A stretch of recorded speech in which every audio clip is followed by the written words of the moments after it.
Hi guys, welcome back to my new short. ఈరోజు short వచ్చేసి ఏంటంటే మా మామయ్య వాళ్ళతో కలిసి అయితే నేనైతే ఫోటోషూట్కి వెళ్తాం అనమాట. మా మామయ్య గారు నమస్కారం బాబు స్టీరింగ్ కట్టుకోమా.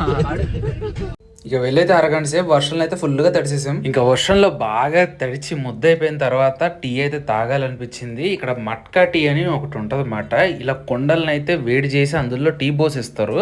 భలే ఉంటుంది అసలు, సూపర్గా అనిపించింది. ఇప్పటివరకు మీరు కూడా ఒక ట్రై చేయకపోయి ఉంటే కనుక కంపల్సరీగా ఈ మట్కా చాయ్ అయితే ట్రై చేయండి. ఇక టీ తాగేసి అయితే ఇంటికైతే వెళ్ళిపోయామన్నమాట. మాయా ఏం చేస్తున్నావు? కొంచెం ఆనియన్ కట్ చేసి కొంచెం మిర్చి వేసి మంచిగా నిమ్మకాయ వేసి మసాలా తెప్పించి ఓకే రైస్ స్నాక్ ఐటమ్. ఓహో, ఇక ఇంటికి రాగానే బాగా ఆకలిగా అనిపించింది. సో స్నాక్స్ అయితే మా మామ ఇలా ప్రిపేర్ చేసి ఇచ్చారనమాట.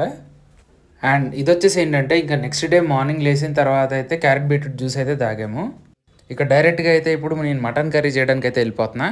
ఆల్రెడీ మటన్ అయితే కొంచెం మ్యారినేట్ చేసి పెట్టుకున్నాను పెరుగుతో పాటు కొన్ని మసాలాలు వేసి.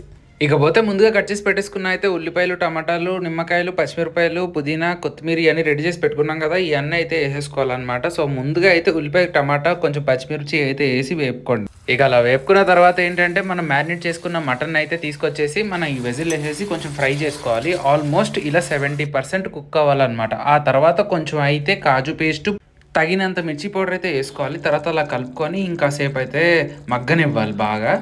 ఆల్మోస్ట్ ఇలా ఒక అరగంట సేపు అయితే మగ్గిన తర్వాత మన కర్రీ అయితే రెడీ అయిపోద్ది అనమాట. ఇంకా కొత్తిమీర వేసుకొని గార్నిష్ చేసుకోండి. ఇక్కడ వరకు వీడియో చూసుంటే కనుక ఖచ్చితంగా సబ్స్క్రైబ్ చేసి సపోర్ట్ చేయండి. Thank you friends, bye.